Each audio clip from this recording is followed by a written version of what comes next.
And that should be it for now. I mean, yeah, that's the way things sometimes work.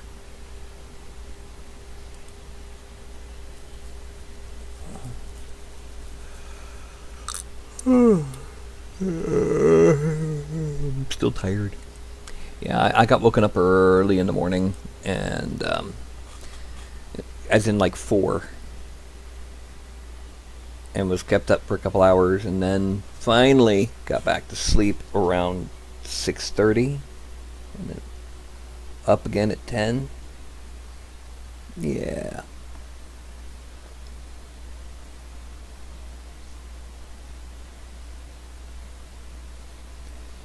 So, I'm still down to only one person, and I don't have my patron in yet.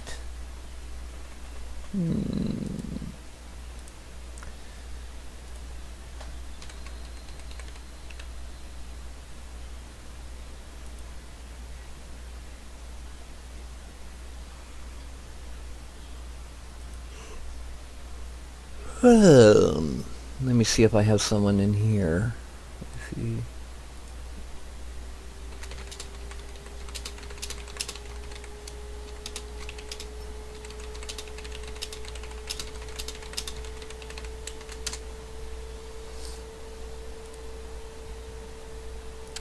Yes, once again, I'm still pretty much waiting. I think I'll go ahead and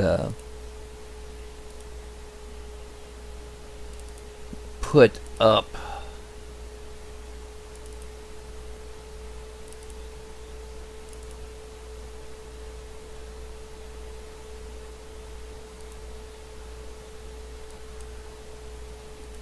so by, okay, that is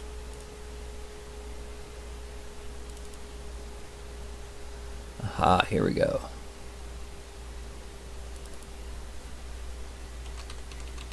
And most bone golem.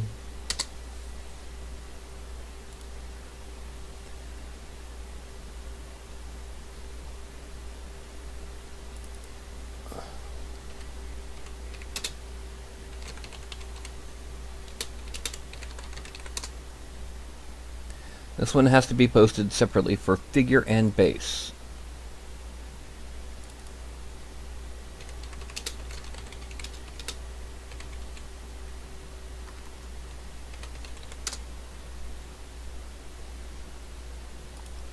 And then STL format figure.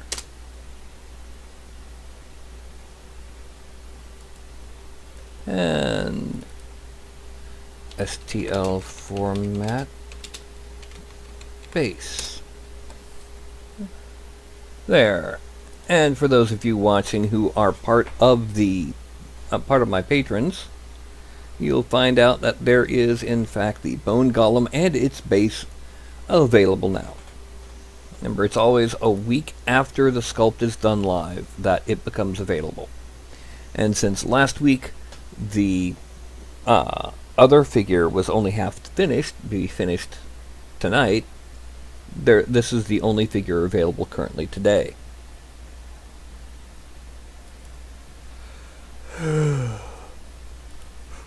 Oh, excuse me.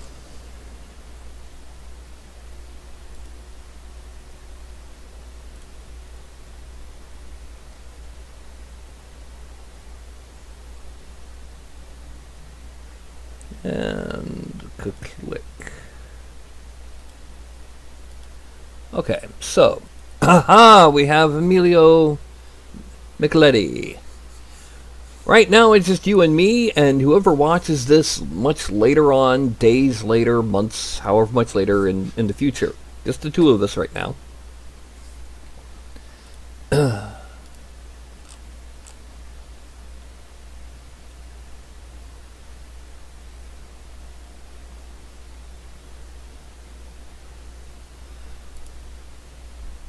Okay, and yes, today is another patron,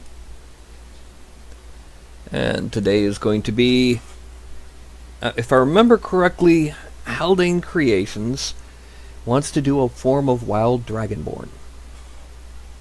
Mm-hmm. Basically, kind of like how I made my Wild Dragonborn for the character Midgradal, which, if I remember correctly, his figure is over here somewhere, fully painted. Yabba dabba doobie. Where did I put him? Midgradal. Yeah, here. No, that's the old figure. Where is the new figure? I know I printed him and painted him. Where did he go? Where did he end up? He vanished. Oh no! No, is that him? No, that's not him. That's a lizard folk. I do not like this. He go bye bye. That is not fun.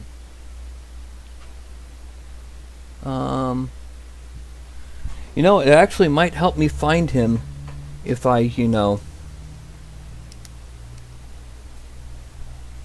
put on the old folk eyeball assistance Mark II.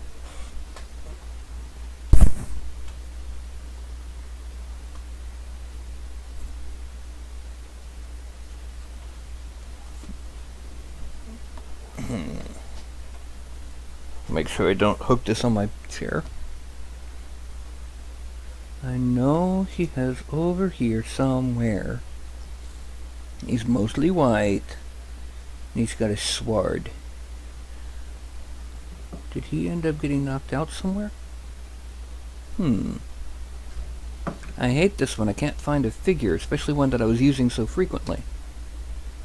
Boop boop boop boop boop boop boop boop boop boop boo.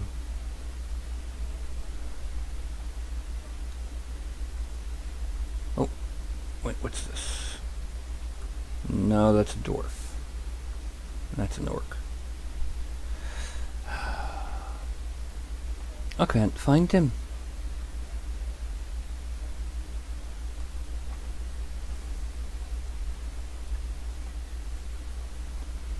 I have no idea where that figure vanished to. That's pathetic. He's gone. He went perf. Alright.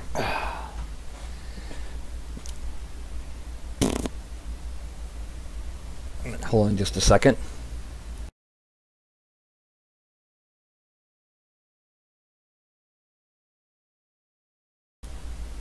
Okay. Still no word from Haldane Creations. And he's our patron today. Or right now. But and all I have is just a vague reference to Wild Dragonborn. So, yeah, I ended up moving my special purpose paints to this one. I haven't hung it up yet. I got my gloss varnish, metal medium, glaze medium, dry rust, and glistening blood. Because I'm starting to get kind of full up on the rest of them. So I had to move these 5 over to here, so I at least had a few more spaces for active paints instead of special. Of course, from about here to there, all these rows are a combination of inks and washes. And yes, I actively use the things that I print and I design. My game case book, Presto, I use every week, twice, 2 different games. I keep my dice, my pencils, pens, hit point counters.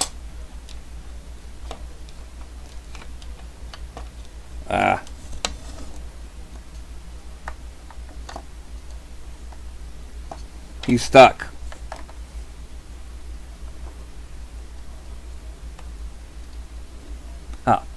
Miniatures in these slots. etc. I actually use the things I design. As often as possible, no less. Oh. And my tablet. I gotta take it out so I can plug it in. Oh. Put it back over here. And of course something else I use every week. Actually, pretty much every day. This. If you drink soda or beer or whatever from cans, there is no reason not to use this. I mean, it's just cool.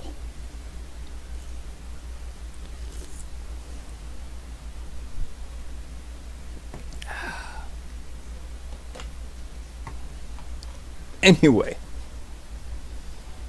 Uh-oh, down to one person.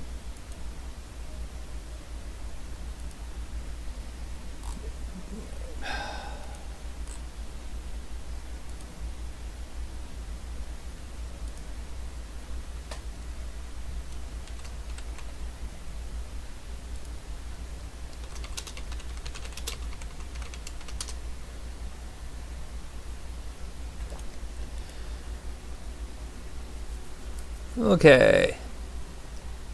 Yeah, and like I said, I'm still trying to wait on. I'm still trying to contact today's patron. This is taking a bit. If I don't get in touch with them by 1:30, I'm not sure what I'm going to do. I might, if I'm not in touch with them by 1:30, I might go ahead and finish Roland because it's just getting too much here.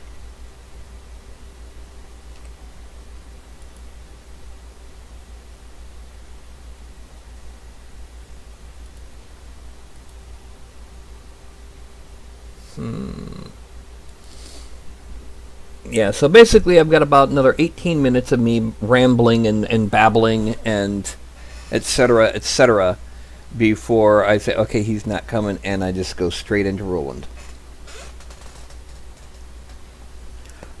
Alright, so I may have discovered the problem that I've been having with my my photon. Not the kitty, the photon. You know, the thing that's blinking right now. Because apparently what happened was, we are 3 now. Yes, who is our third?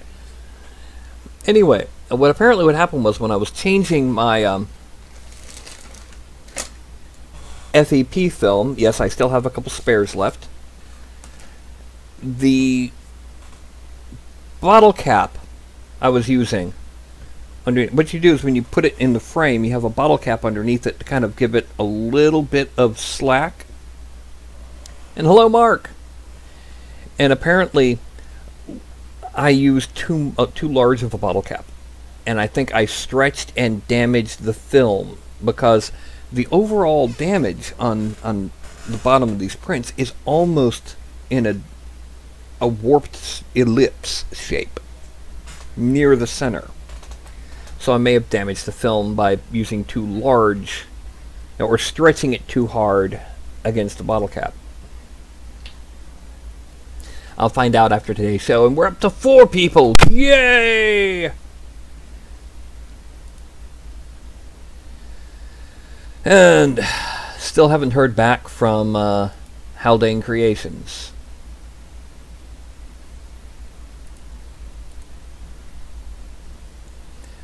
So Mark, can I assume that you're actually awake?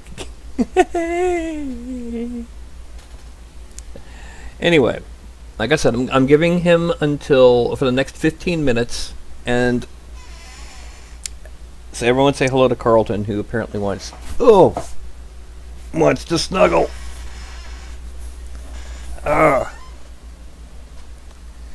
And in the next, if he doesn't show up in the next 15 minutes, I'm going to go ahead and just go on to finish Thursday's Roland sculpt. Look at this kitty. Look at this kitty.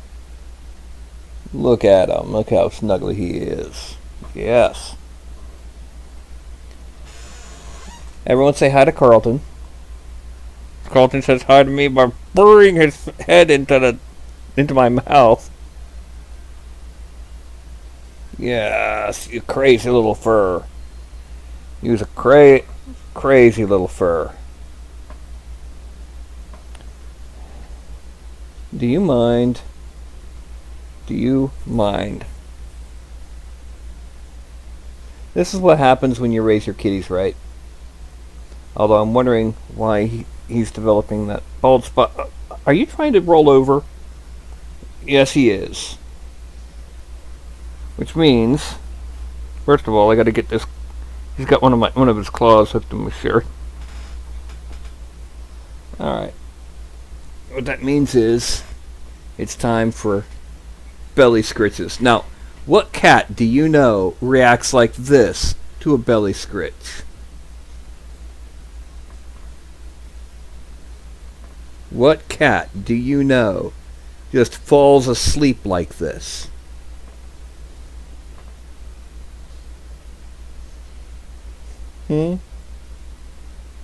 Yeah.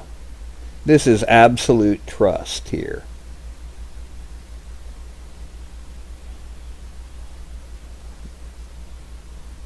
Anyway. So, if we end up doing Roland, it actually might be just a normal length show simply because I do have a lot more details left to sculpt on him, but I don't have a huge amount.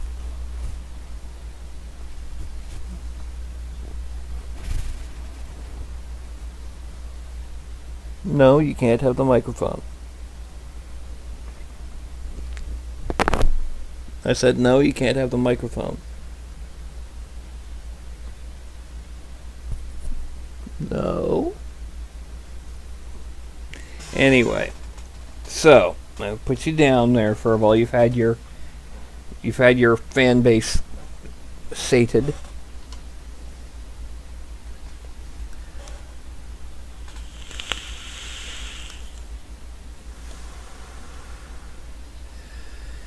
You know, one of these days I'm going to get around to getting back to finishing up this little grid that I've got here. May or may not. But, you know.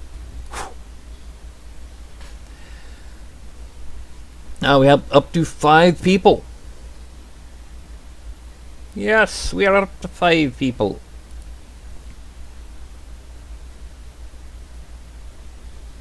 And who has joined us, shall I ask?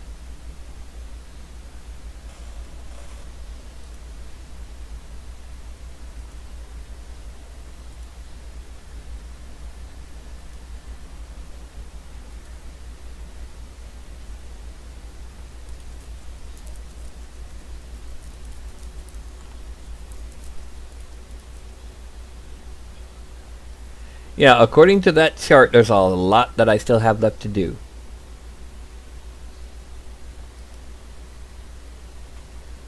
No, the greens are the ones I have done. I've done an Elven Druid. I've done a Dwarven Fighter. I've done Human and Elven Rangers and Rogues. And I've done an Elven Sorcerer / Wizard. And Halfling Monk and Paladin. Yeah, Halfling Monk and Paladin. Gnome, Barbarian and Bard. Etc. Yeah. Yes, I've done a Halfling Paladin, carrying a sword bigger than he is, and a gnomish barbarian with. Mm-hmm.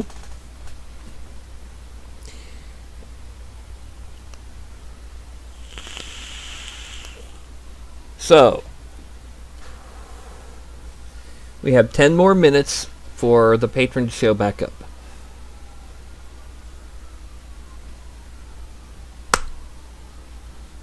Or show up in the first place. Still no word. Haven't heard from him on either Discord or the Patreon itself.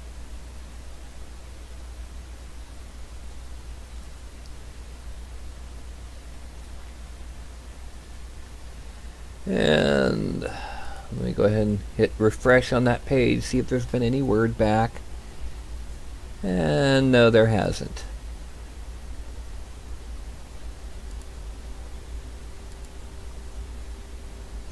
So besides Mark and Emilio, who do we have watching right now? Because I see 4 people are watching, but I'm only seeing Emilio in chat, and Mark's spoken up a little bit.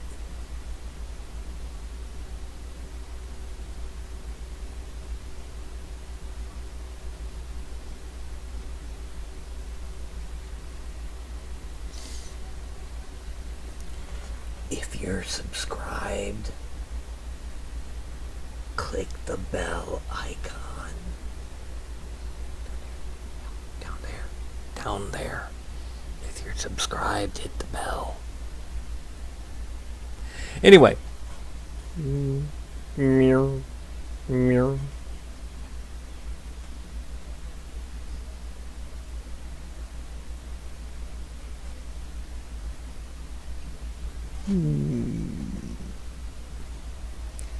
Yeah. So, as I've said, on Tuesday, if we don't do it today, we're going to finish Roland, the Paladin of Charlemagne. If we do it today, then Tuesday we're going to be doing Standing Stones. Both the classic the pi from Greek alphabet, the 2 with the 1 up here, single standing menhirs, and even a 2 section standing stone. And you can kind of combine them to make your own version of Stonehenge, or heck, you could paint them like wood and make it Woodhenge. Except these are going to be apparently stone from overall shaping. And I'm going to show you how to make them look like stone. Or at least how to make them look like quarried stone. Because regular stone is a lot more erratic than what I'm going to be doing. And we have 5 people. Yay! Yes, we do. Are you on the Discord, Emilio? And if so, under what nickname?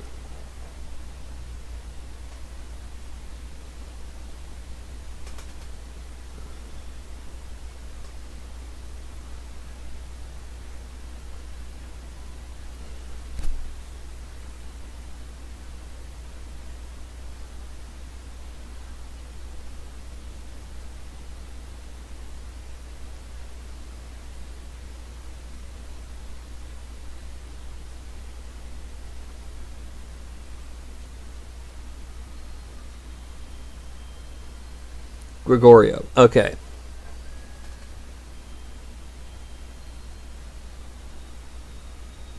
Wait a minute, that's 2 different people. Emilio Micheletti, are you on the Discord?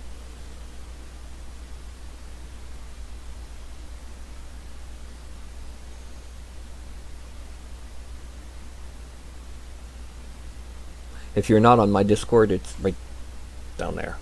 And if you're a patron, it is a good idea to make sure that you have, that instead of going directly from this link, that you go to Patreon and go from that link, so that you can have your patron status acknowledged on the Discord. Okay, your mic. Okay. We can discuss that in the Discord after the show or later on. Yes, the Bone Golem from last week just got released. The way it works, your patron sculpts are yours and yours alone for the first week. After that, they get put into the patron file vault.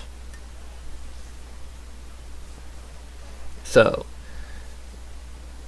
I'm trying not to sneeze,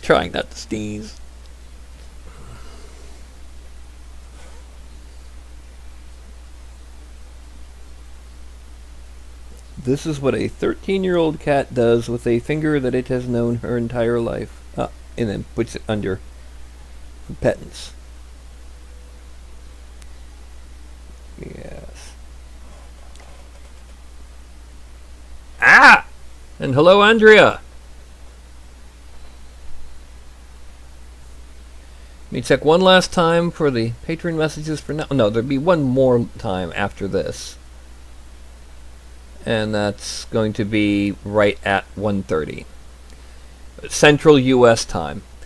If he's not on at Central U.S. time,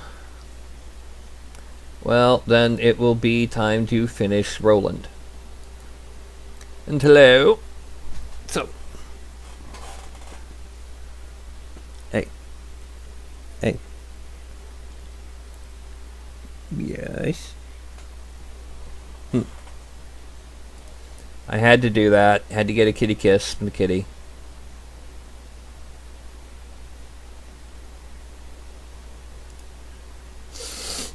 Anyway. Now, some of you may be aware, I am preparing to start a Kickstarter soon. I can't give a timeline yet. The basic concept of it will be the base figures will be the files to print Giants of Legend, like this, which is Polyphemus. And yes, I painted it. And these giants will not only be, because they are Giants of Legend, you can also use them as generic giants. You could use this as a generic Cyclops, maybe shrink it down depending on what game system you're using. But it will also include things that are associated with those giants that could themselves be used as relatively generic purposes. For example, Polyphemus is going to include a female hill giant, his wife Galatea, which is actually after the time period of Odysseus, and a regular-sized Cyclops that is representing one of his sons, which, you can print at whatever scale fits your particular game system. Another one is Grendel, who is, the great monstrous troll giant thing from Beowulf, includes a miniature Beowulf that could be used for a generic barbarian type. And Roland, the figure that I'm sculpting to go with Farragut, could be used as a paladin, or an epic scale paladin, or as royalty even. So, it is 1:28. We have a couple more minutes before we call it time for waiting to hear back.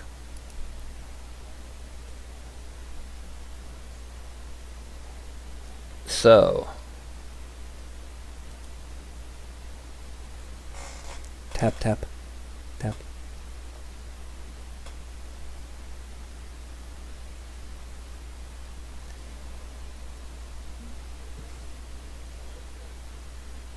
Slap, slap.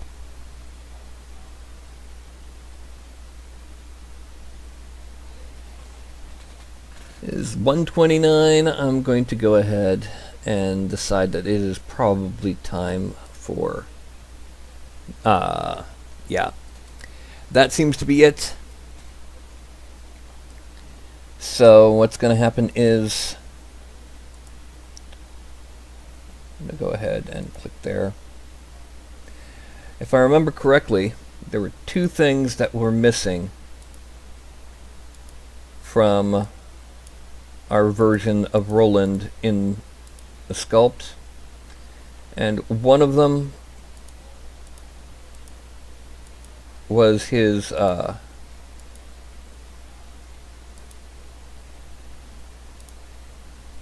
cloak, and the other was a pennant around his spear. So that's where we're going to start here in just a second. Alright. One last check and then we go. No word there. And no word there. Okay. I'm getting this ready just so that it'll be ready, because, it's got to be ready for me to be ready, and if it's not ready, then I'm not ready. It's my tablet. Wacom tablet. It's a wonderful little thing.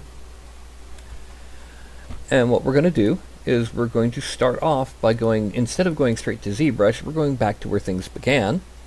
We're going to DAZ Studio. And here, I'm going to add his cloak first,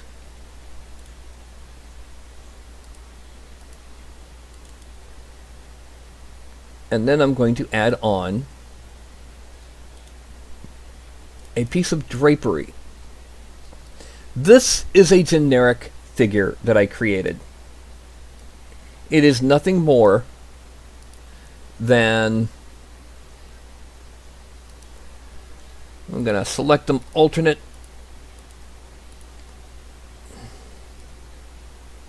Oh yeah, I got to hit all.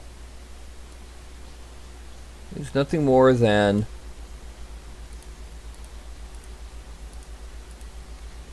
a bunch of different body parts. It's an articulated piece of clothing that I can basically just put anywhere to represent generic swaths of clothing. I originally made it for a Patron. Not for a Patreon sculpt, rather. And what we're going to do is since this is going to be a pennant, we're going to make it a little bit thinner. We're not going to change the thickness that way very much, because we want it to be thick enough to print well.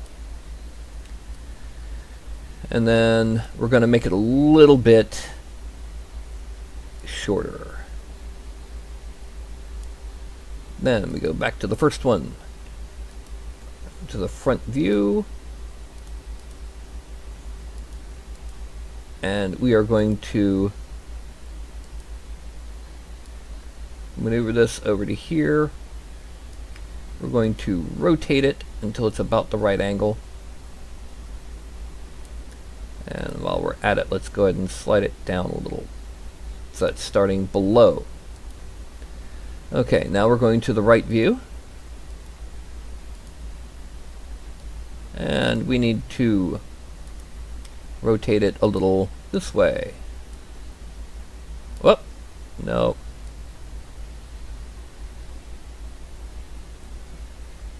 There we go. And move it this way. And this way a bit. Let's move it back a little just so that we can once again rotate it to the proper. There we go. Perspective view. As you can see, it's coming out from the side. Now what we do is we twist it this way, bend it back and fold it down.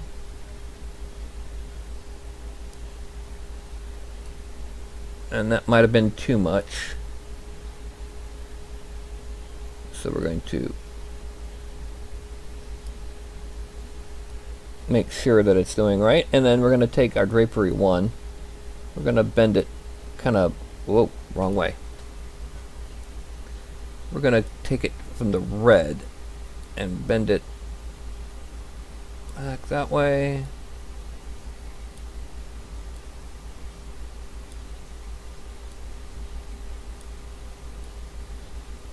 Okay, then we're going to take number 2, we've got that bent. Number 3, we're going to bend it some more.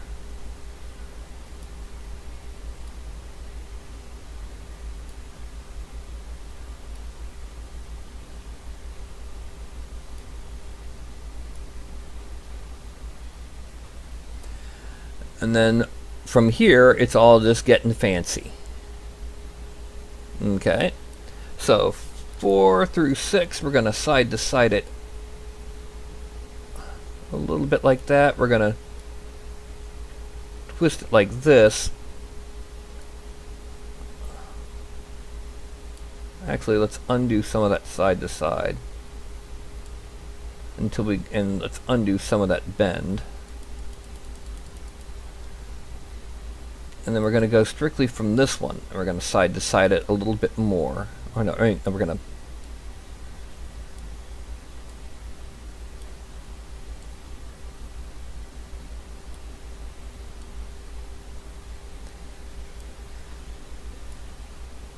so it's coming around like that between the cloak, and then from 7 to 9 we're going to bend it back that way and side to side that way.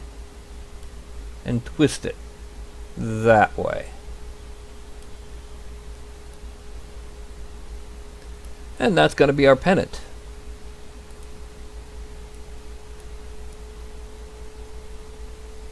We can go ahead and we can probably on 7 bend it a bit more and twist it a bit, or inside to side it a bit more. Yeah, there we go. That's pretty good. And now for the cloak. And what we're going to do is we're going to go ahead and expand this one from selected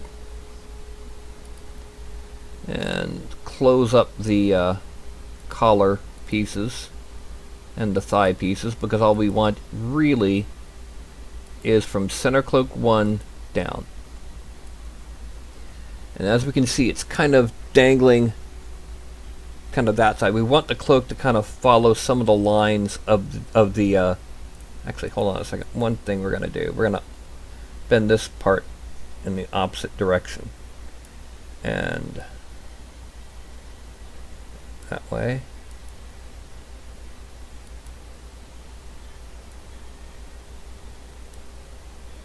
Yeah. Now we're going to bend the cloak in the opposite direction. Okay? Or not opposite, but in that direction. So center cloak 1 is going to zeroed that way. It's going to bend out a little bit, just so it's not intersecting too much. Then center cloak 2 is going to zero out a little bit, and it's going to bend in this way because we don't want it too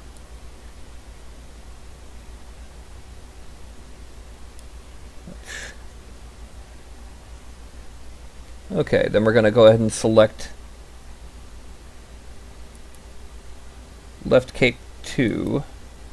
We're going to rotate it out a little bit so it's again not blending into the base. We're going to select the right cloaks 1 and 2, and we're going to bend them out like that so that they're not interfering too much. And that's where we're going to get our cloaks and that from. So first things first, we're going to hide almost everything.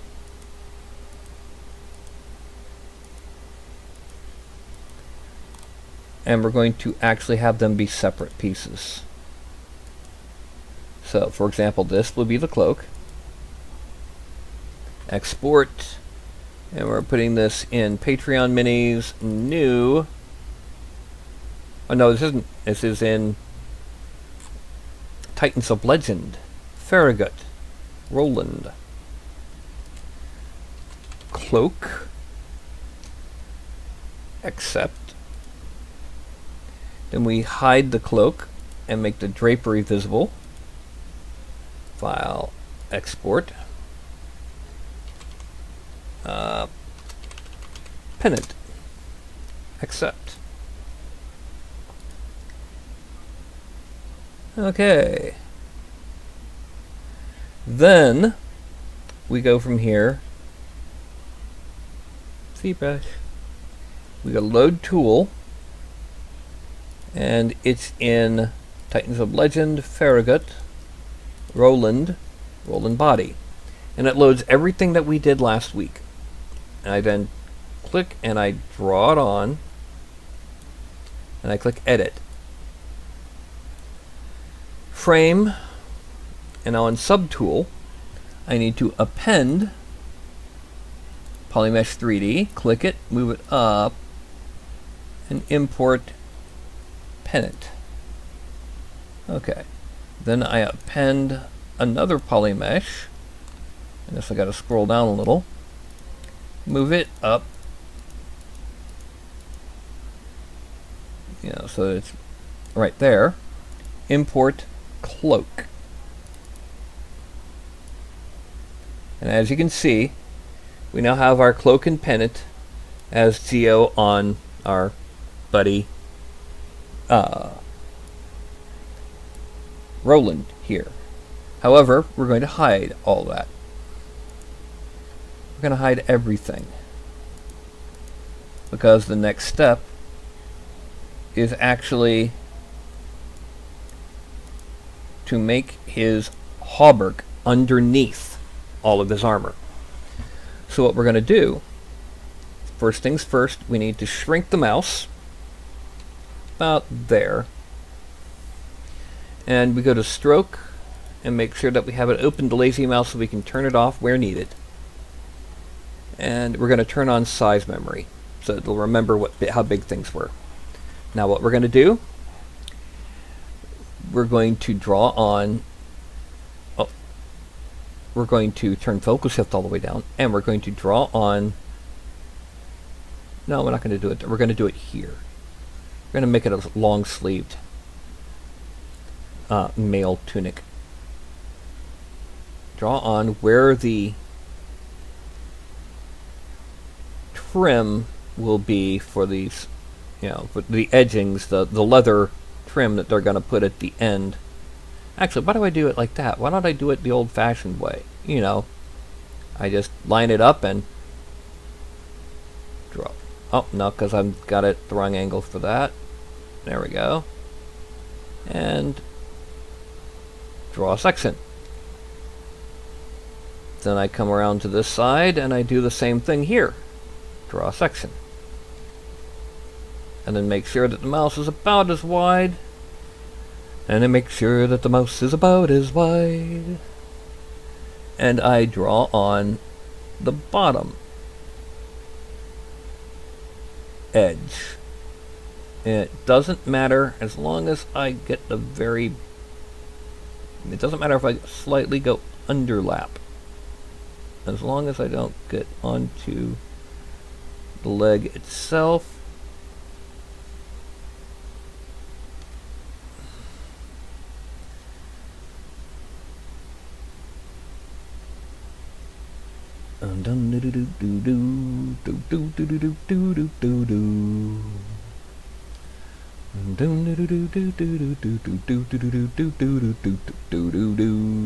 What are we fighting for? Please, Mr. Custer. That was a strange song.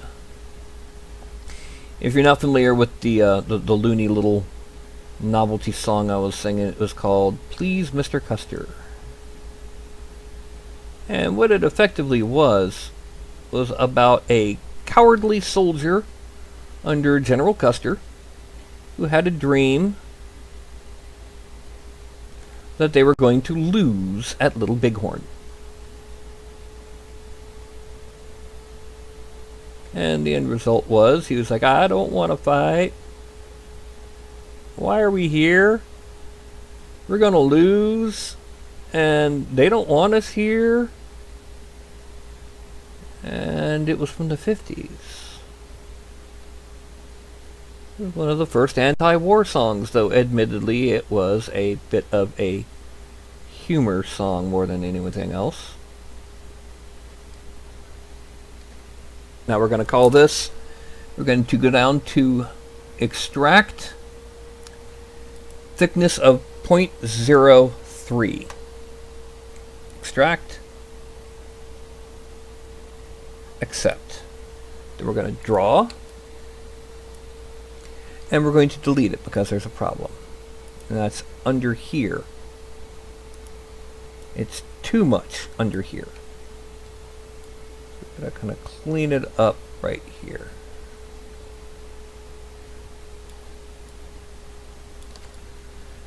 At the same time, we got to clean it up right about here. Okay.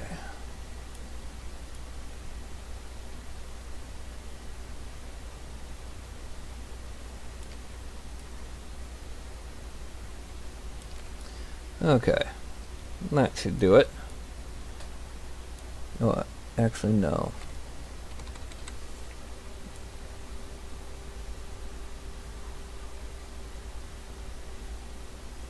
Okay, there we go. Now we try. Extract.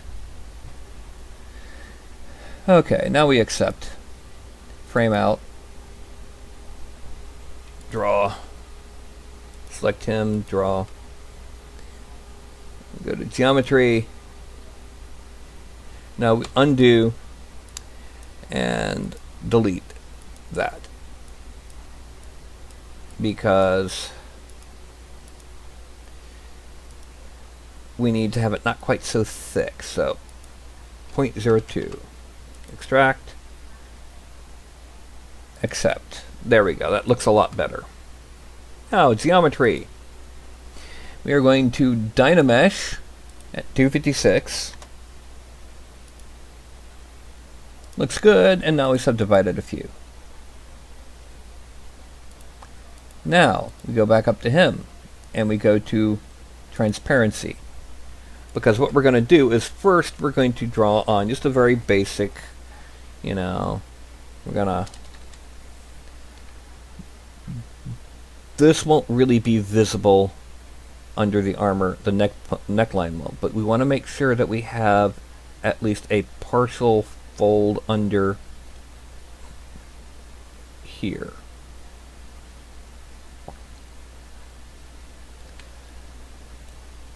Because what we're going to be extracting will be turned into his hauberk, and I'm going to use the trick that I used, about a week or two ago on the Nordic warrior to create this full hauberk.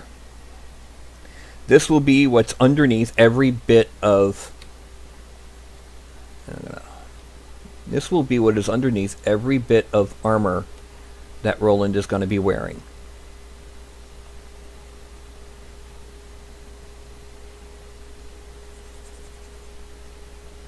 Now, let's make the mouse a bit bigger.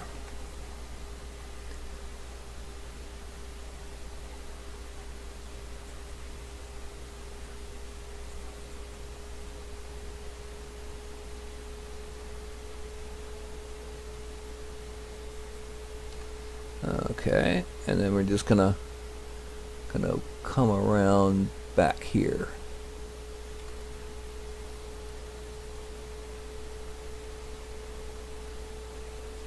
We will be giving Roland some bracers, don't worry. Let's make sure that we got every bit of, okay, we missed that. Alright, now, I'm going to turn off transparency. We're going to change the extraction to 0.01. Extract.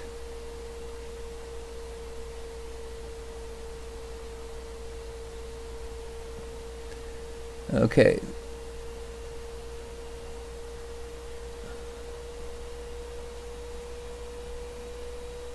We're going to accept, draw, then we are going to hide everything but this. And we are going to use Control-Shift to select the individual sections of the exterior of this mesh, because it is going to be used. There is a pish there, a pish, and there.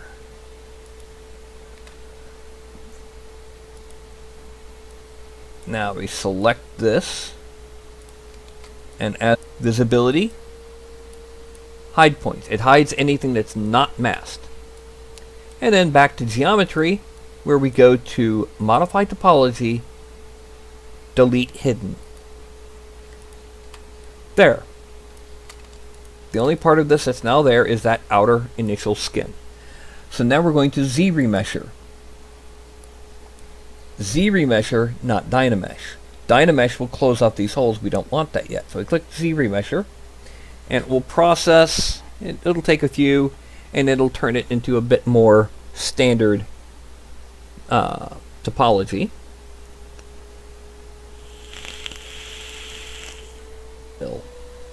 So we can see the polygons.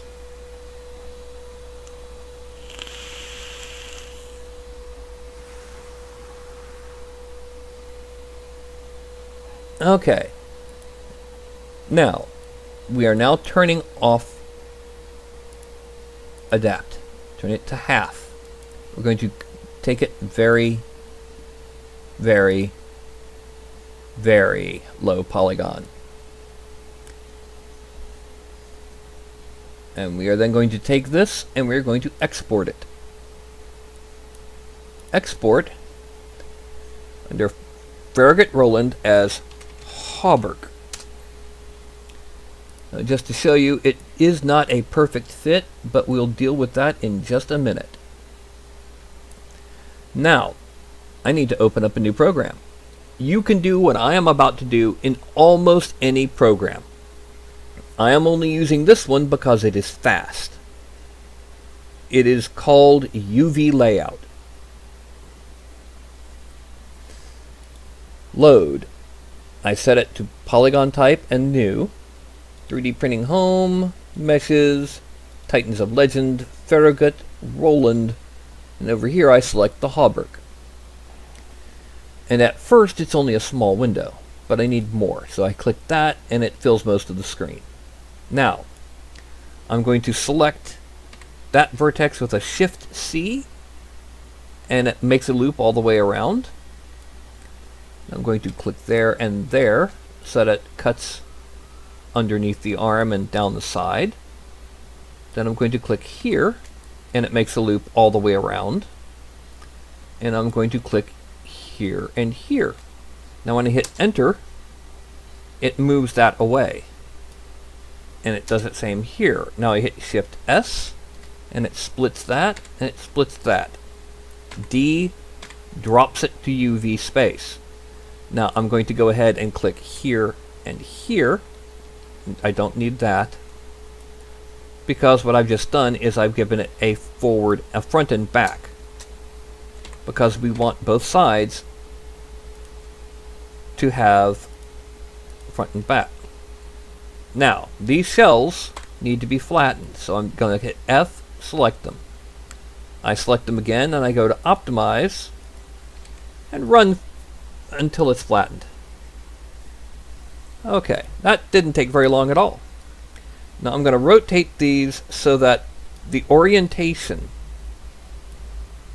I mean, you can tell these sleeves would be vertical because that was the only open edge, the blue edge. We want them to be mostly vertical because we want them.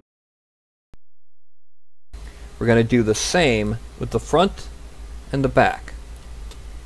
Then I come over here to to pack, best, give it a little bit of space here, pack all. And it covers most of the screen like that. Now, I want to go ahead and just make sure I have a little bit more of a gap, and so save all, save. Dismiss. But there's one thing I've got to do before I can bring it back into ZBrush. My brain just went, I got to go into here through 3D Studio Max. And hello, Todd! And here in 3D Studio Max, I'm going to import it again. So, import. I go back to 3D Printing Home, Meshes, Titans of Legend, Farragut, Roland, Hauberk. Import. And now what I'm going to do is I'm going to select here. Oh, I gotta select, no, not that. I want that. Select and ring. Now I get close to it. I go to connect, and I try to get it as close to the edge as possible. This is because of how it handles low polygon figures being mesh smoothed. Now I select do the same thing here. Ring, connect. Okay. Then I'm going to the bottom. Ring, connect. Oh, look, it's at the opposite end, so I turn it from -95 to 95, and it's at the bottom. And then finally, I click up here, ring, and it doesn't do it. So instead, I select,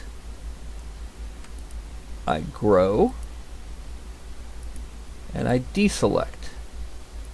There, now all of the edges surrounding the neckline are selected. I click connect.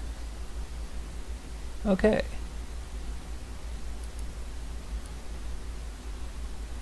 Oh, no, it's got a problem there. So instead, what I do is I connect to, I change it to 0 and 99, or 95. That means that there's a gap of 95 between them. Okay. Now, I select that, loop, control backspace. It removes it without destructively interfering. There. Now I can export this as Hauberg. No, cancel. File, export selected. And we go back to 3D Printing Home, Meshes, Titans of Legend, Farragut, Roland, Wavefront object file, and Hauberg. Yes. Done. Now back to ZBrush. And we import Hauberg. And we then come down geometry and we start subdividing until it's right around, 620 should be detailed enough. I'm going to grab the move tool and increase the size of it a bit. Actually, we need to move topological. And we grab here and pull it out just a little so that it's just outside where the poke-throughs are happening. I gotta do the same thing on the back here and here and on the buttocks there, and then right here and right here. Okay, now the next thing we do, it's time to turn this into chainmail. And you'll notice that it does, because we gave it that extra loop, it meets up with, by the way, that reminds me,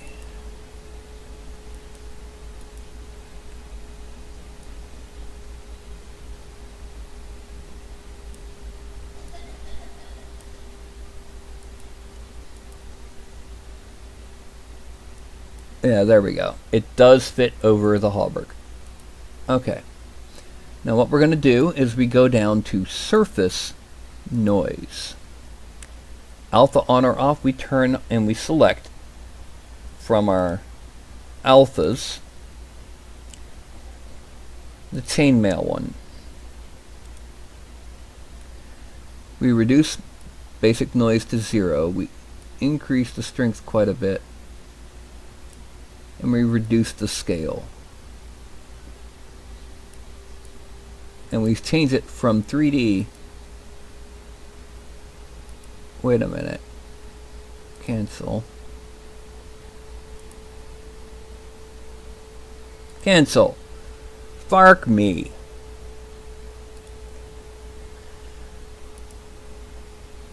Did I just unwrap UVW? Edit. Yeah, it's got that. Did I? Oh, I know what I did. File, export selected, Hauberg. Yes, I want to replace it. Texture coordinates. I forgot to export texture coordinates. Done. Yeah, that wasn't fun. Import. And Hauberg.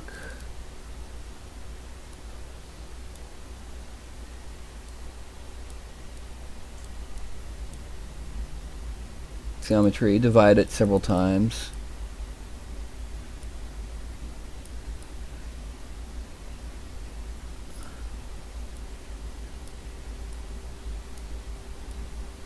Oh.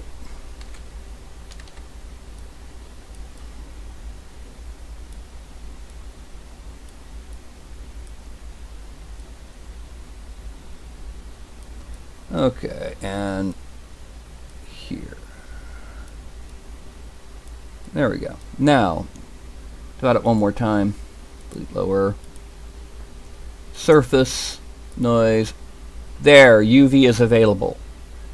And once again, we import that alpha of the chainmail. We reduce the basic noise, reduce the strength to maximum, and we start scaling it down until it looks like it'll print well, which is usually about 0.25. This actually might be too big. So 0.2, that'll do. Okay, then we go down here. Yeah, see, that looks pretty cool. We zoom out, we can still see it. We convert to mask by noise, which is what we really want here. We then go to masking and inverse, deformation. We go up here to inflate.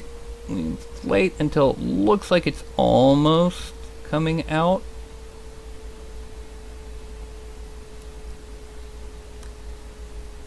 Then we go to inflate it a little bit more, because this time it's going to be making the mail thicker. Masking inverse, deformation, and we deflate.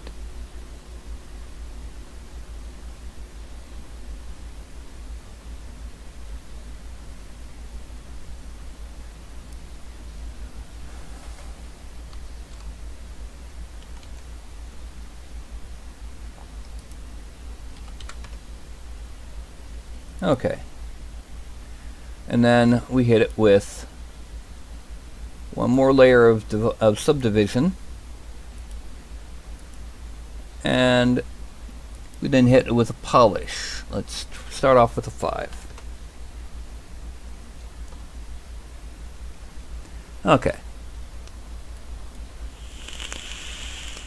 Now let's just make sure everything comes out nicely, because what we'll be doing now is, once we've got everything in place, we're going to move the hauberk with the move tool here. So that's going inside, and it's no longer causing poke-through issues here.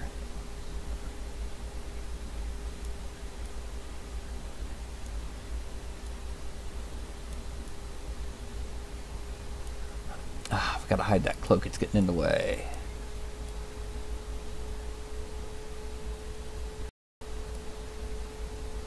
Okay.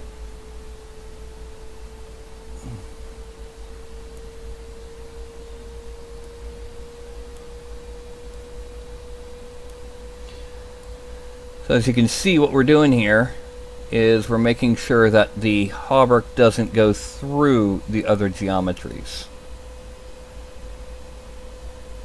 like the breastplate or the pauldron.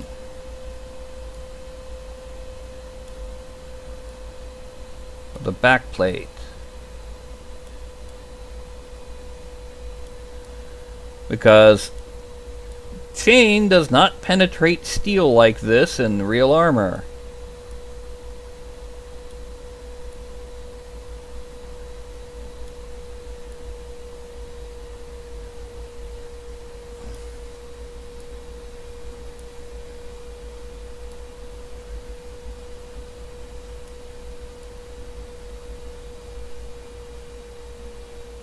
Okay, and then, yep, we got some more poking through here,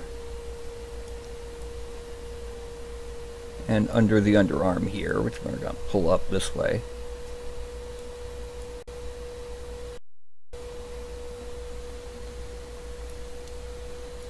And let's make sure it's not going through the hips. It doesn't appear to be.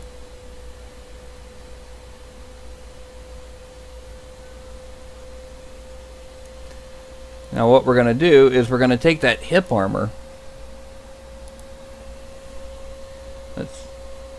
Whoop, I didn't mean to hit that. And we're going to select all of the top part so that it's not affected by what we're about to do. And we're going to geometry, and or deformation rather, and we're going to inflate it just a little. There. And what that does, number one, it rounds it out a little bit. And number two, it pushes it away. Oh, we got one other thing I got to do on the hauberk, and it's down here at the trim.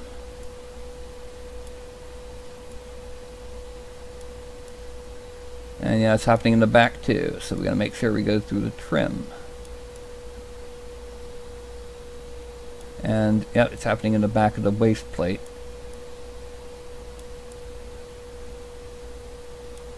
Then we go back up to him, and we're going to push his back in a bit to make sure it's not going through the waist plate.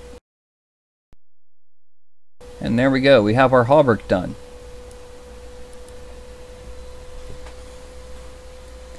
A lot of that armor is looking really nice now. The difference between with and without that hauberk is remarkable. Now I'm gonna go ahead and merge it down with the trim. Let me make sure, yeah. But yeah, I'm gonna merge it down with the trim. And the next thing that's gonna happen is I'm gonna hide it.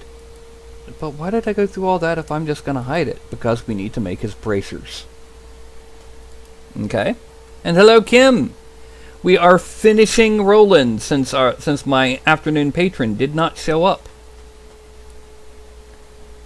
So I am going to go ahead and make his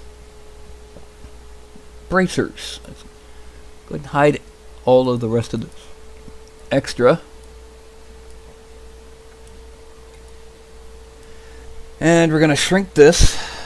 He's going to be wearing bracers and not full arm plates because I felt like it. I'm going to go back a little.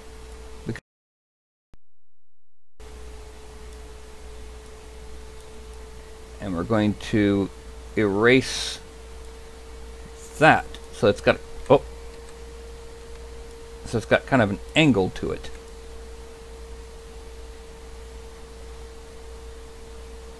And by the same token, let's go ahead and get him fronted.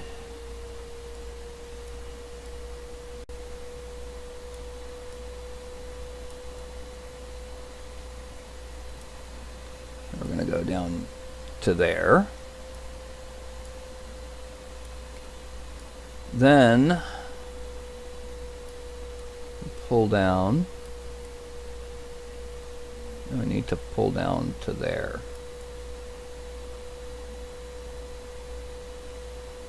And we're going to erase much of that. No, that was too much.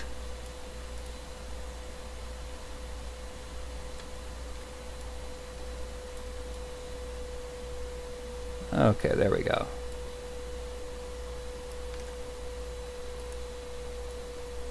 And that's where his bracers are going to be. Now, before we do anything else, we're going to turn the hauberk back on so we can make sure that we're going wider than the hauberk. And that's going to be extract at 0.03. Extract. Accept. Draw. And draw. Alright, now we have our bracers. The next thing to do is we need to dynamesh them so that we can start to sculpt on them. And we need to dynamesh them at 256. And then we're going to subdivide them a couple times. And that should be good. Yep. Now that I'm looking at it, there's also a couple things we need to do with the... I need to grab him, increase this draw size a bit, and kind of pull his shoulder out of the chainmail shoulder. It's not a lot, but it's enough to where it might cause some issues. Okay, so anyway. Oh, yeah, we need to pull this out too.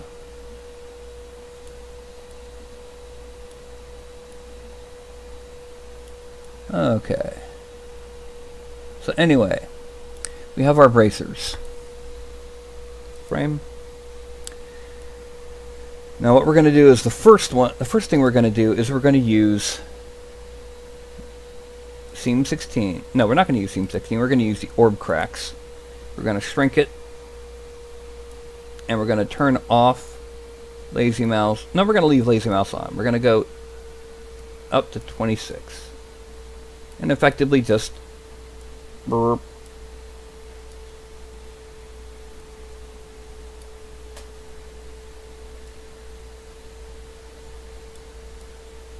Because this is going to be, you know, how it gets on and off his arm.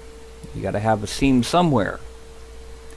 We're going to put it here on this side.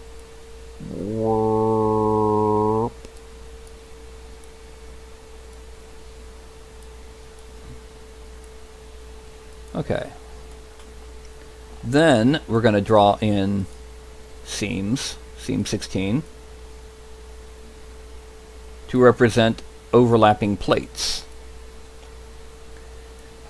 And I'm going to use this. Now the end result is, I'm just going to grab and draw the wrong direction. Okay. Increase the intensity. And draw halfway down. That was too intense.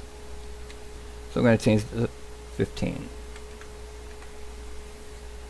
And we're going to draw there. And draw there. Oh. Draw there. And then we're going to do it over here.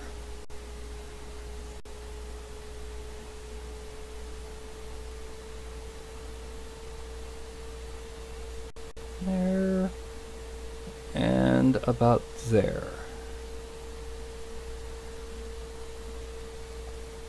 Then we're going to use orb cracks.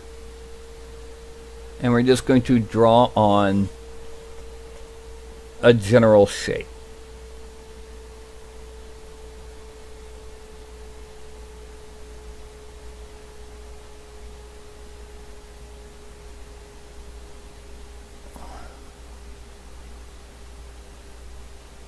No, we're not. This is Roland. This is whose big thing was having a horn. So we're going to draw on a vague horn shape.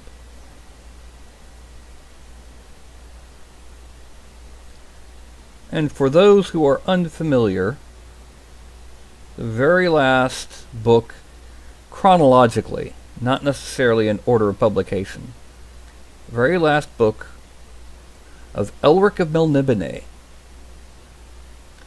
revealed that the Horn of Roland was actually the Horn of Law, and that Roland was one of the incarnations of the Eternal Champion. Elric fights Roland for the horn and wins, and then blows the horn to signify the end of the battle of chaos versus law, which law wins. Well, law might win, but one little bit of chaos survives, and that's Stormbringer. And the very last thing Stormbringer does is devour the soul of Elric. Or rather, tries to. It's later revealed that as the Eternal Champion,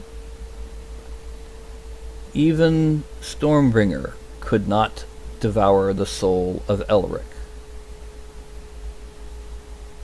And he continued to be reborn and reborn.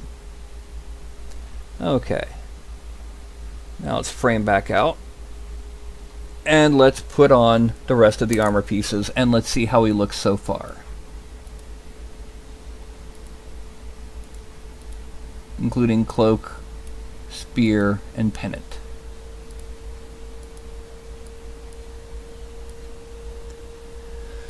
Okay, so he himself and his armor are good. We can go ahead and hide the pennant, spear, and cloak. But we need to make the lower leg armor fused with the body. So we're going to scoot that up, even above the hauberk. We're going to make everything except the lower leg armor and the body invisible, and we're going to fuse down, merge down. Then we're going to geometry and dynameshing. And as usual, we get our mouse kind of small, and we're going to smooth out the seam. In case you're wondering, I waited to do this until after I had made the hauberk to make it a little bit easier to get under here, under the end of the hauberk, because with this extra mass of the legs, you've got more reaching out for the edge where it hits the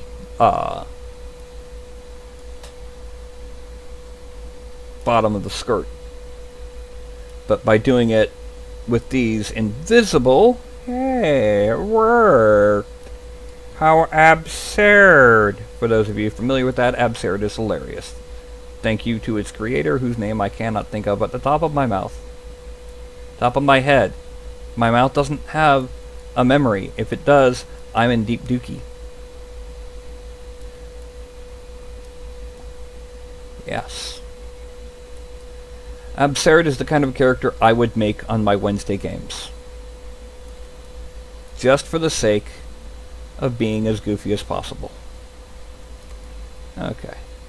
For those who don't know, Absurd is an 11th level character, or 12th level character, who has level 1 in everything. He is a level 1 rogue, sorcerer, fighter, barbarian, druid, everything. Okay, let's put his clothes back on.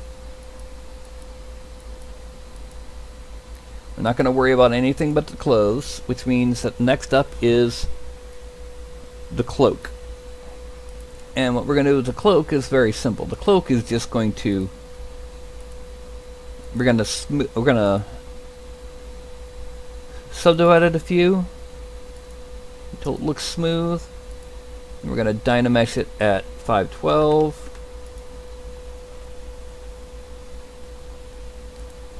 And then we're going to use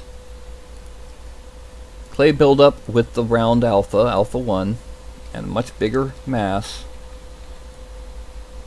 Oh, first we're going to use move, a much larger size, to move the tunic to where it's coming out from under the shoulders.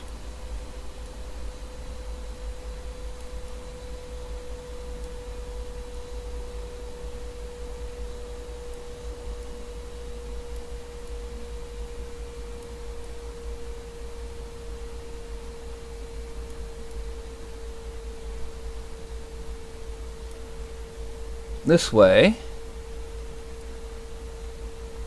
number one, it looks cooler and has a very clear location of origin, the pauldrons. And number two, we have a clear, it makes it unique and unlike other cloaks, which are coming around the neck and all that. By having it come from under the pauldrons, yeah. So why doesn't it get in the way when you fight? Because it's attached to the pauldrons, not to the rest of the armor. There. Now, we are going to smooth out this whole section quite a lot. because we kind of need to. And by doing just the basic smoothing and then hitting 1 a bunch of times.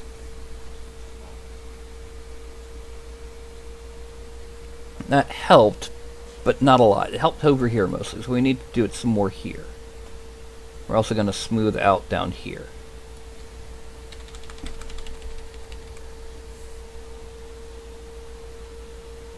Okay, now we're going to grab down here and pull it up so that it is coming up from the bottom corner.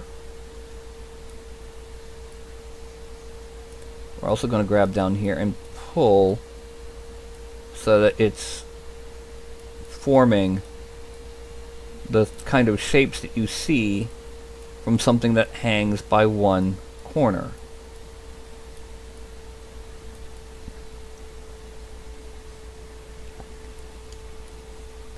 We're going to smooth it.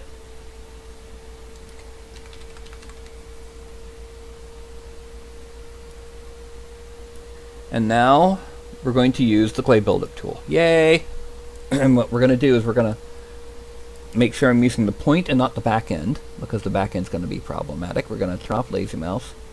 We're going to use this to kind of fill in the spaces that it's going to have, the wrinkly bits.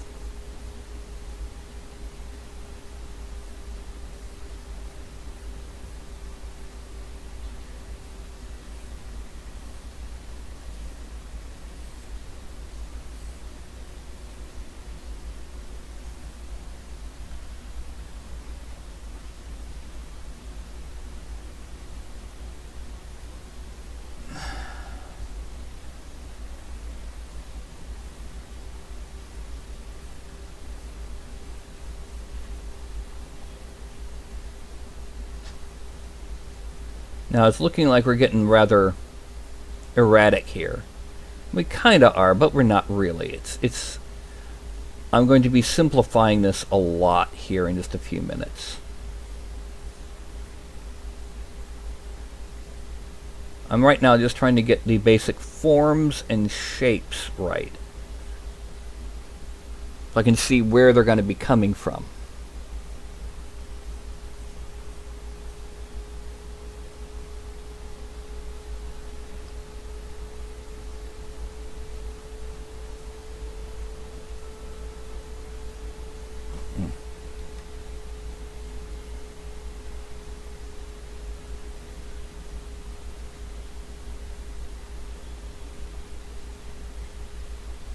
Okay, now let's frame out, and what we're going to do is we're going to significantly minimize polygon count by coming back to, we're going to turn on line fill and frame, and then we're going to go to polygroups, and we're going to auto group. That's going to make it one group, and we're going to go back to geometry, Z remesher, adaptive size 100 but polygon count of 0.1, and click.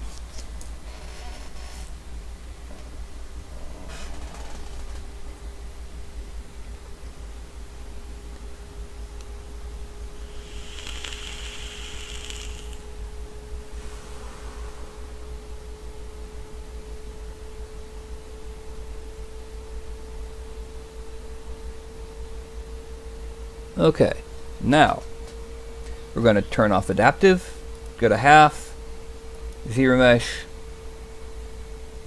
Okay, now we're going to undo that. And we're going to subdivide it a few times, and sure enough, it's a lot simpler geometry now to work with, and the smooths and the wrinkles in that look a lot more natural. We're going to go back to move, and I need to move this back under there.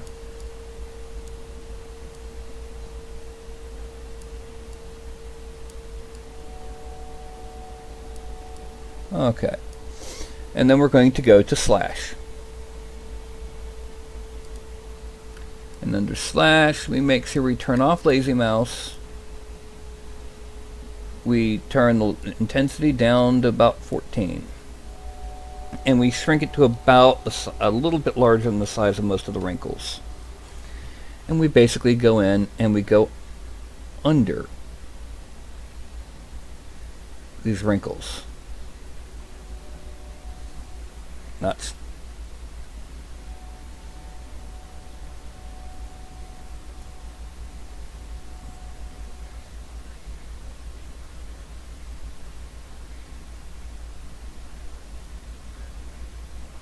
Actually, we need to zoom out while we're doing this, because the less movement we make, the smoother the result.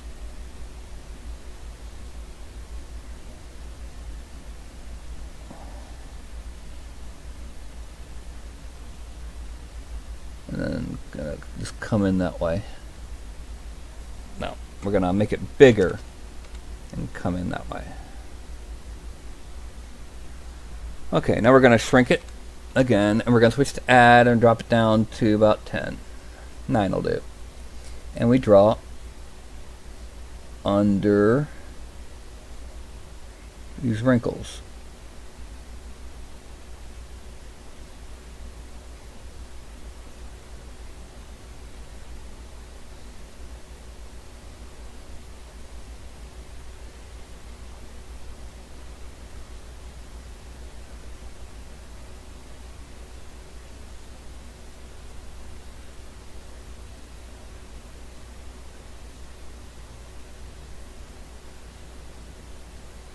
Frame in so we can double check. Okay, now we're going to make it bigger. We're going to go over it again because it didn't quite grab what we needed it to grab.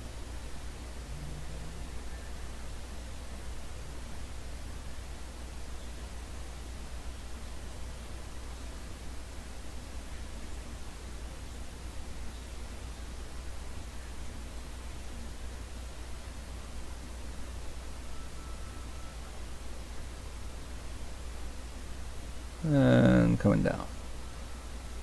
And there's our cloak. Now we're going to go ahead and also just like capture some of the interior and just to exaggerate it, and then we're going to smooth out the edges just like that. Next will be his hair. Instead of, so we're going to turn off the cloak, we're going to turn off everything but him. Okay. And we're going to make his hair. Now, we can do a page boy cut, because that's actually a very historical period cut.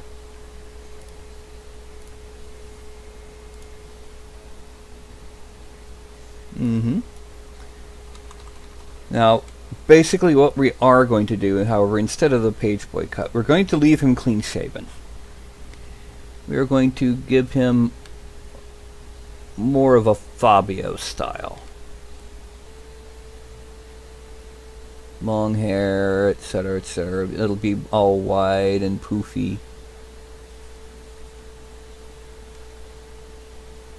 And the reason why I did it like this is because I'm going to need to make the sideburns with a smaller brush.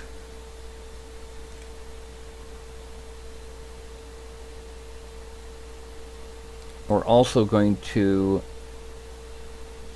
bring it out a little bit here.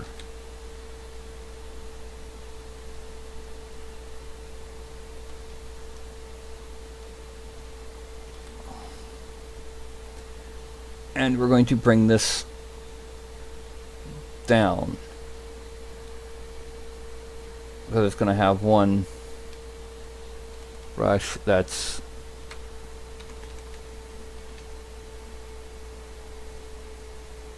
one strand that's coming down.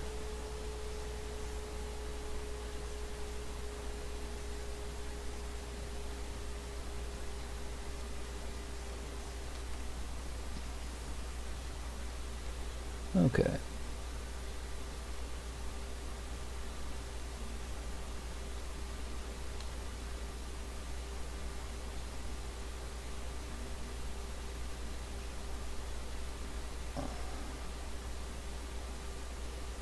Okay, that's where the hair is gonna be.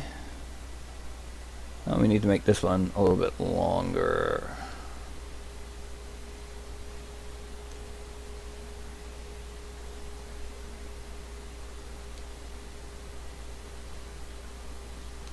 Okay, zoom out. We're going to extract this at 0.02. Accept, draw, and then we're going to select him and draw. Now, we're going to go to geometry. We're going to Dynamesh at 64. No, we're not. That's blending. Dynamesh at 128. No, we're not. Dynamesh at 256. Yeah, there we go. Now, we're going to go grab the move. Make it big. Move topological. Grab here and kind of pull it out. And grab here and kind of pull it out. And we're going to try it at 128 again. Yeah, there we go. Nope.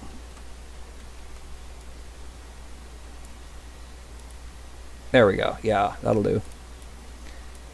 Smooth it. Shrink it. And whoa, way too much. Let's shrink that. Yeah.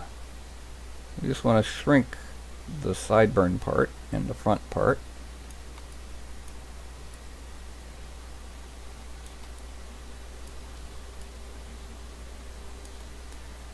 And then smooth that. Yeah. Okay, so now what we're going to do, frame. This is where our hair is going to be. We're going to smooth out the bottom a little bit.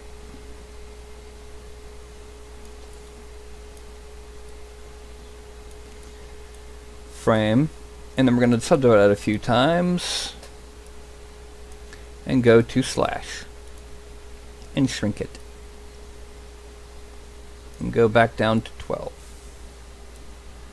Okay, so the first thing that's going to happen is these hairs are coming back like that.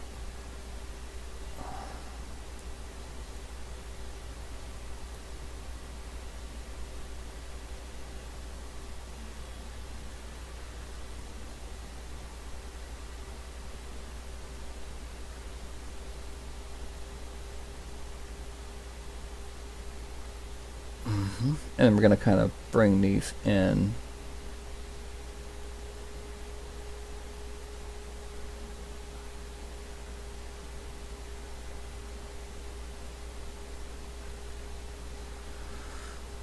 And we're going to make it wavy by having a decent length of each of these. And then about halfway down, or not halfway, but go ways down, it's going to start over again, coming down like that.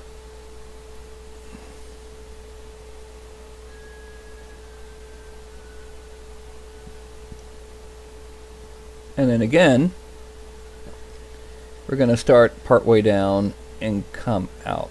In this case, capturing that last bit right there.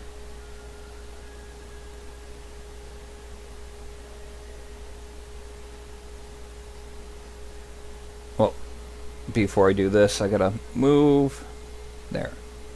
Come out and come around. Come out, come down. And then come from here and curl under. Okay. Then we're switching to add, back down to 10.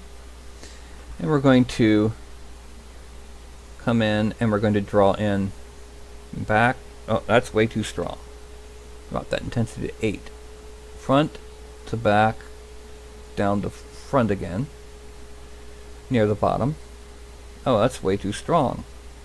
We're just gonna shrink it a bit then. 6. Front to back to front again. Okay. Front to back to front again. And then we're going to hit center.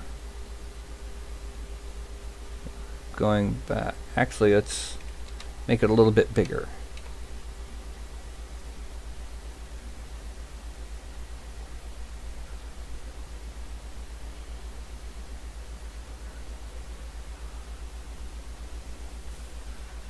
And we're going to exaggerate some of these. It's going to be a more stylized hair than some of our variants that we've had in the past. But that's okay.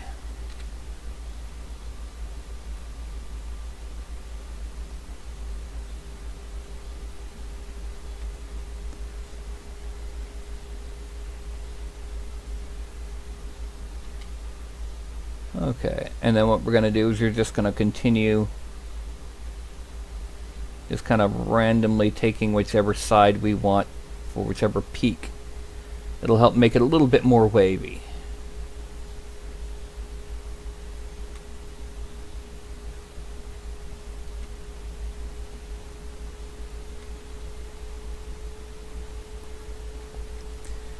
Because again, we want this a bit more Fabio hairspray, because he's a paladin.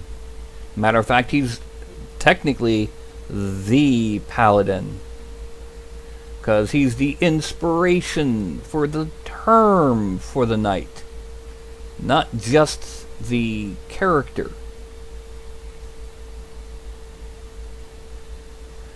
Between Roland, Orlando, Ogier the Dane, and the other paladins of Charlemagne, you know, this is where the entire concept began. Okay. Let's frame out.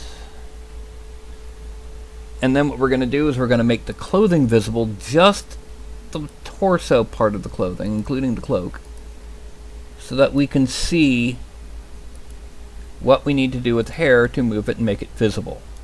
So we're going to grab, move topological, and we're going to make that mouse bigger. So for example, we're going to grab here and pull it out. Uh-oh, wrong way. Grab here and pull it out to there.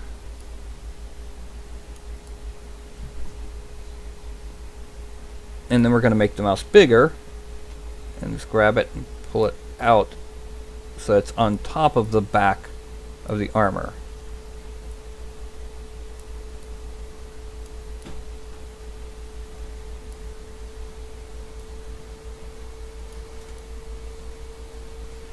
And now when we hit frame, we're mostly done. We still have to do the hands, which in this case includes, oh, we can't, it's a little too late for that now. But we're mostly done with setting everything ready.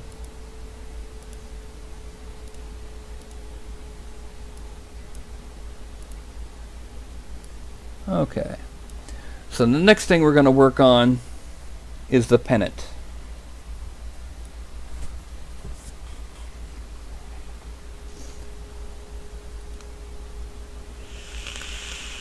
Bye, Kim. Yeah, this is the classic cliche original OG paladin. So, yeah. Geometry, divide a couple times until it's sharp. Delete lower. Now up here, I'm going to go ahead.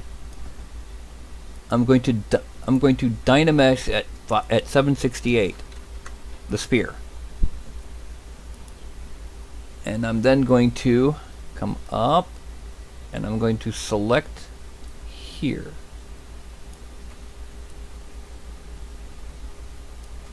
And deselect there. and I'm going to extract at 0.02. Accept, draw. Now this is going to be dynameshed at 768. And I'm going to move topological until it kind of blends in with the pennant part. Because that's what's going to happen, is it's going to be, this is going to be how it fits the pennant. The pennant fits around the spear.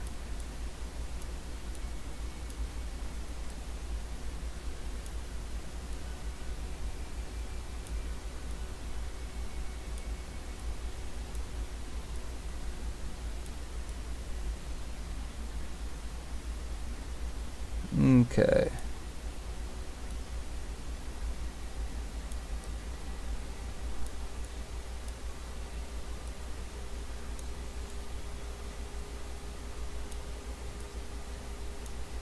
Okay. Now we're going to merge down. First, let me go and deselect that. Okay, now we're going to merge down. And we're going to dynamesh it one more time. Then we're going in with a much smaller brush. We're going to smooth these sections so that it's clear that it's one piece.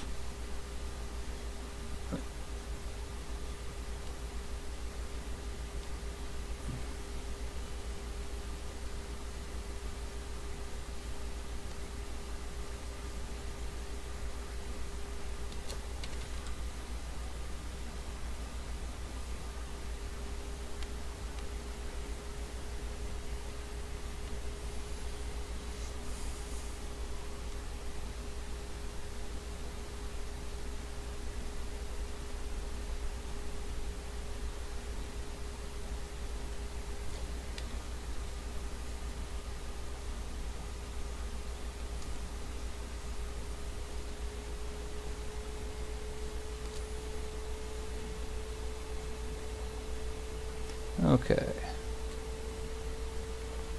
Now, I am going to be leaving the details on the pennant plain. The reason for that is because I think people would be more likely to want to make what they want on that pennant in case this is not used for Roland. I'm going to grab the corners and pull them out and down.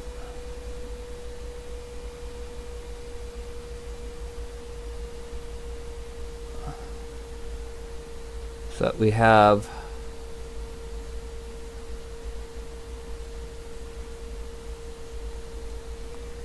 and here we have Roland. The only things left to do are on Roland's hands. I need to detail them, and I need to add some gems right on the center here of the spear.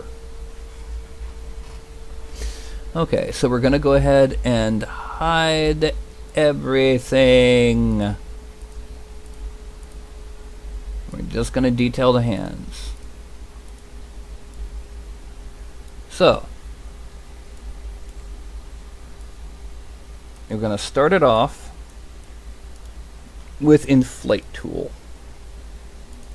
We're going to shrink down to it's about let's say 12. And we're then going to come over here. We're going to expand the knuckles and then draw on the tendons. And then smooth out the base of them because we want it to be a gradual tendon thing. Before we do anything else, we need to come under here and expand the inside of the thumb here. because we need it to fuse into one solid mass. Okay, and then smooth out that. Yeah.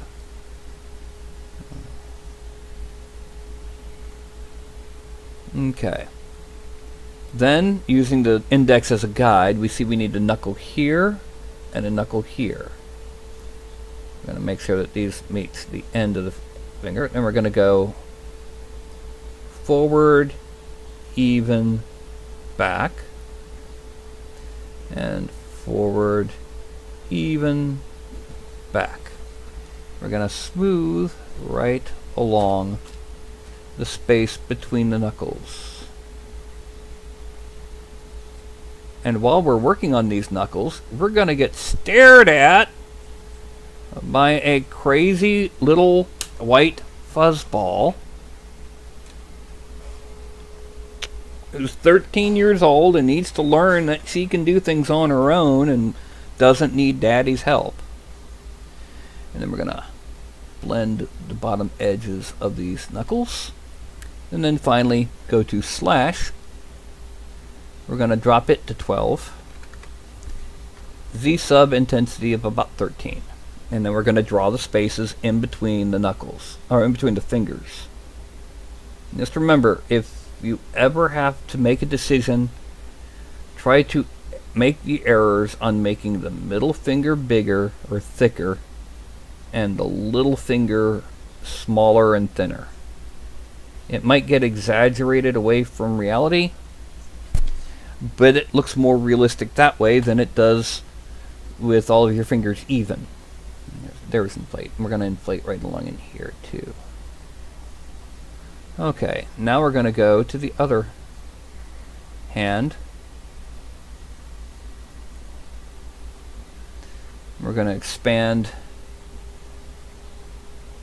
back of the thumb.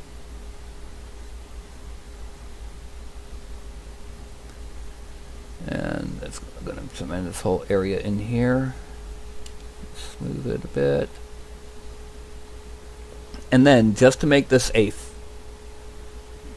more of a fist, we're going to expand inside these fingers, exaggerated until they're solid, because we want this solid, or as close to it as it can be, when it comes time to print, because this will be so small we don't want it causing issues. Once we've got that, we're going to kind of just hit it very briefly with a smooth, just to smooth it over. We're going to expand to fill. And come around to this side. And we're going to do the same thing over here. We're going to expand to fill the gap.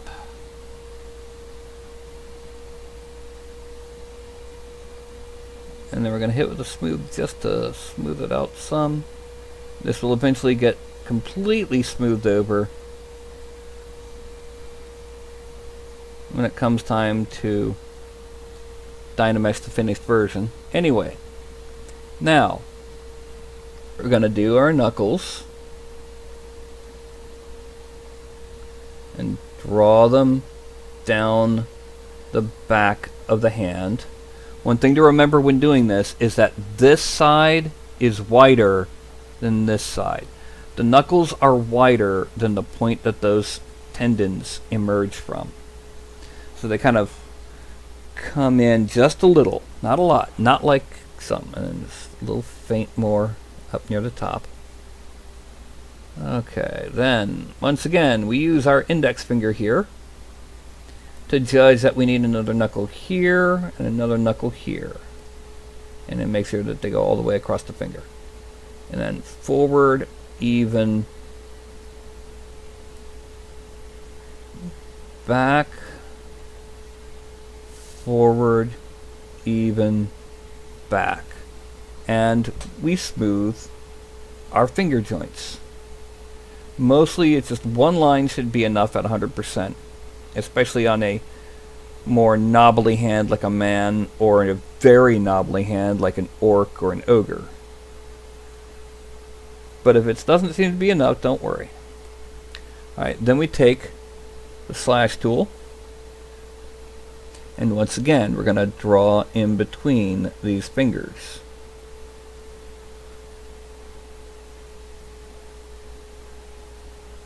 And then draw here.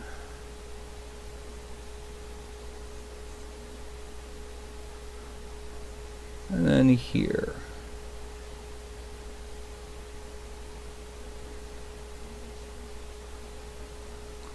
Okay. I think for the most part we're done with Roland. And so let's go ahead and make everything visible.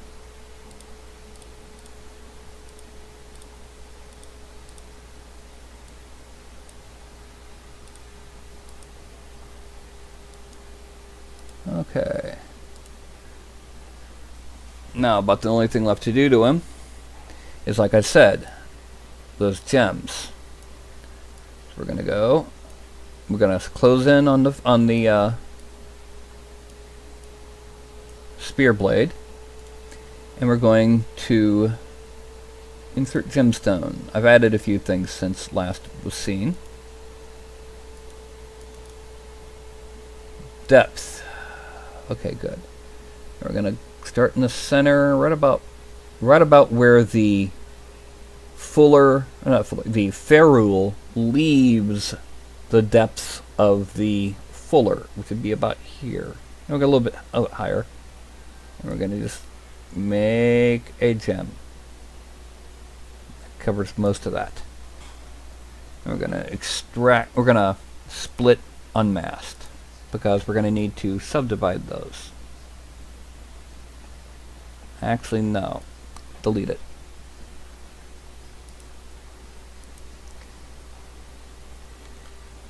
Yeah. So we're going to make sure it goes out a little bit. So we're going to embed at about 15.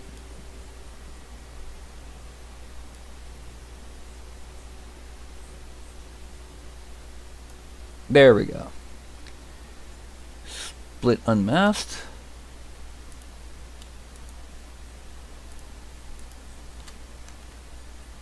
Ah.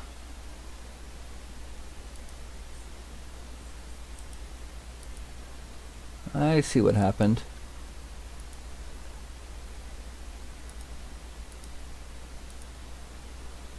Yeah. Real quick, I need to polygroups auto group.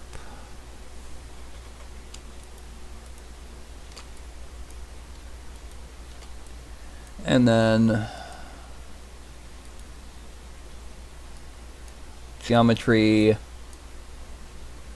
modify topology, delete hidden, because there was a hidden secondary gem.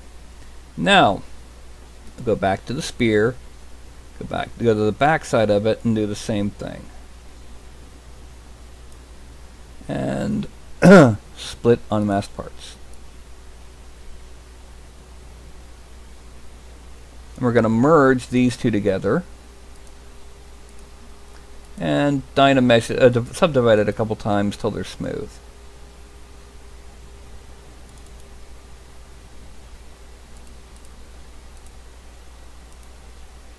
Okay. That is Roland. Let me go ahead and switch to a different brush so I can fit more of him in the frame. Subtool. Go up to the very top.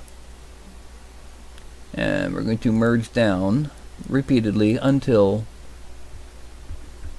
we have everything in one subtool. And then, yay! What we have is right now 6.1 million polygons. That's a bit much, wouldn't you say?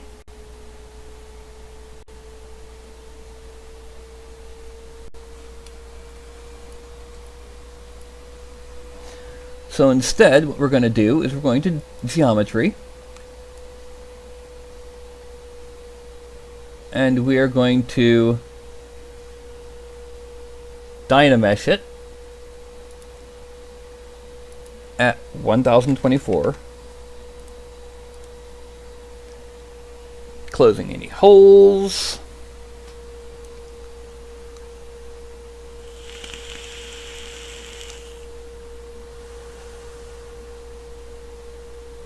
Escape.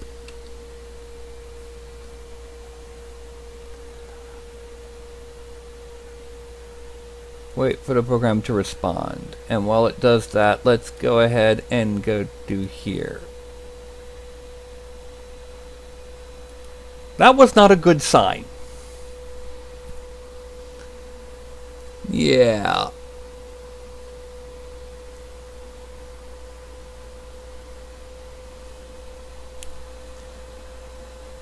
I might have killed it.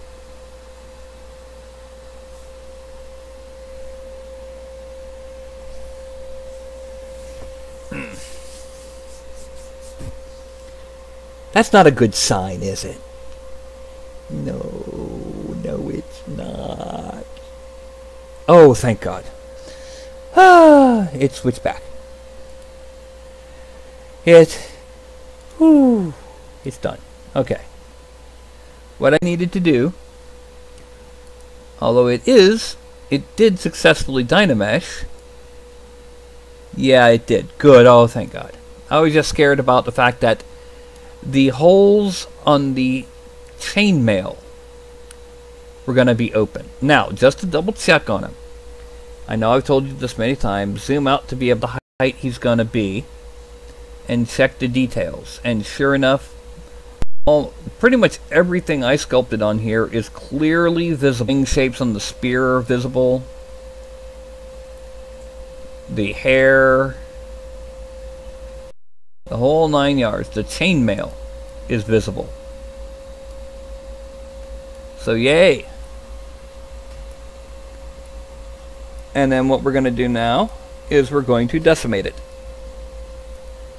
Whew. Actually, I'm going to go ahead and save as under Titans of Legend, Farragut, Roland Body 2.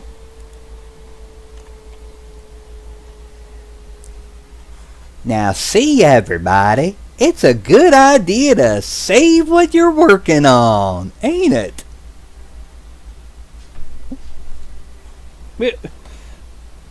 Carlton? How did you know I was done with the tablet even though I was carrying it, huh? And hold on a second. You little fuzz bucket. Let me. The power cord to my monitor flickered. Oh. Yeah, what do you think, huh? Alright, now we go to Z plugin. And I click the little circle up here. And I go to Decimation Master. Now this is a really high polygon figure. And this is a really fuzzy cat head in my face. And so I'm going to go ahead and make them 150,000 polygons. And then while it's calculating and everything, I have a fur ball that's already had plenty of pettins today that just wants to snuggle. I mean, what can you do? Besides, you know, become... Uh-oh. There you go. Oh, no. There you go. Can I put you down now, little buddy? Can I put you down? Ooh, no, get on down. No. Let go of the shirt. Let go of the shirt. Ow! And hold on just a second.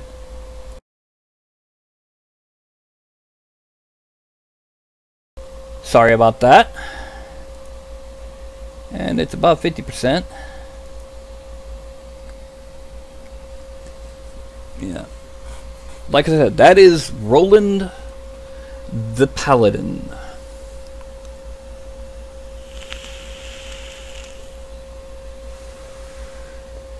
I could have added a lot more detail onto this guy, especially around like the leg plates.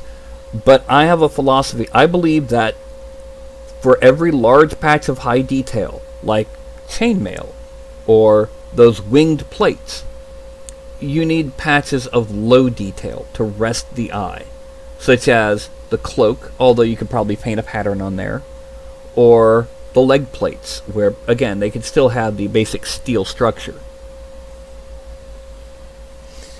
And it's reordering, writing file to disk, and instead of 4.2 million polygons, Roland is now 150,202 triangles. And this is the finale. You'll notice that the cloth does contact the back of the hand. It does contact the staff, etc. But that is our ultimate paladin, Roland. And that is our ultimate foe for the giant Farragut. So we're going to export this as under Farragut, new folder, files, Roland figure, save. Now we're going to frame it a couple times to make sure that we are now going to do movie. Just cause. Document large.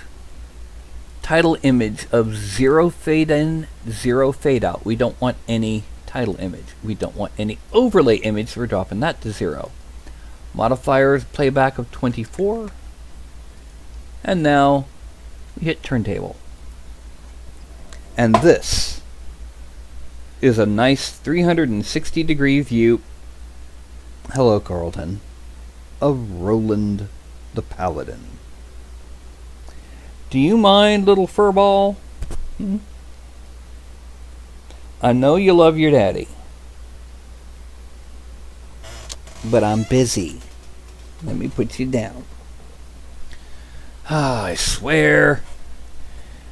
Now,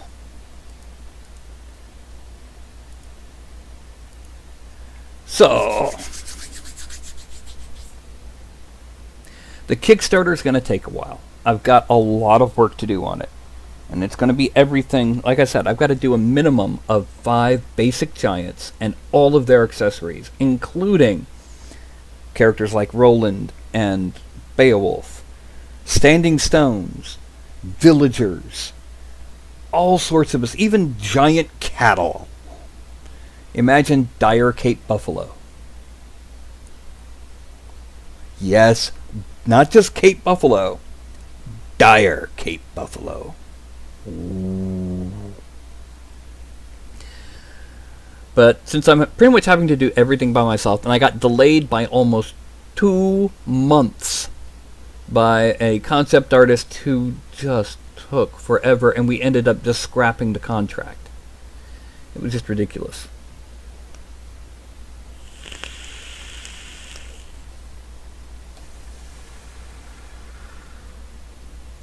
Anyway, so I'm working on this, and then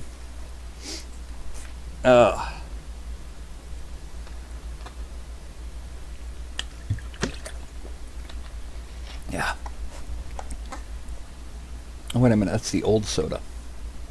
I forgot I had gotten some cans, and so I have my beauty soda. The great thing about this, it doesn't just hold regular size cans.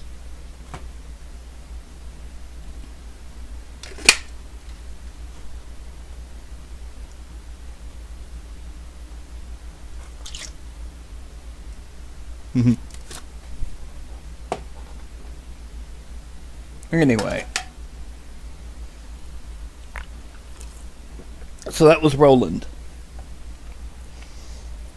Now tonight, in about 5 hours, I will be finishing the sculpt for the Drider, which was started last week at 1 o'clock. Roland will not be available on the file vault since he's part of the Kickstarter.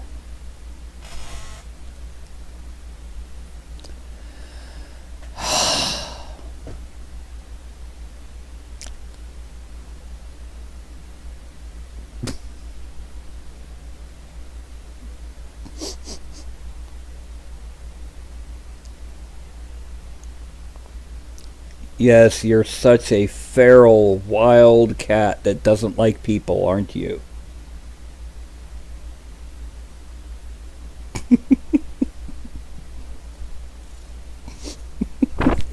Yeah. Yeah, kids these days. Oh, are you? Yes, you are. As you kick your feet around. And then we do this. Yeah.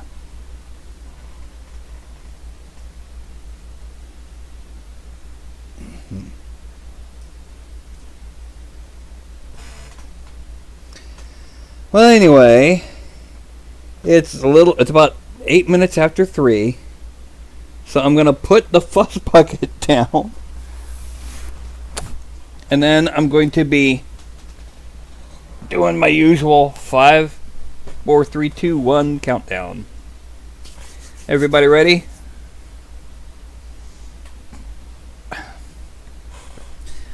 I do not want to rule the world. What the hell would I do with it? Anyway, that'll be 5, a 4, a 3, 2, and a 1. Good night.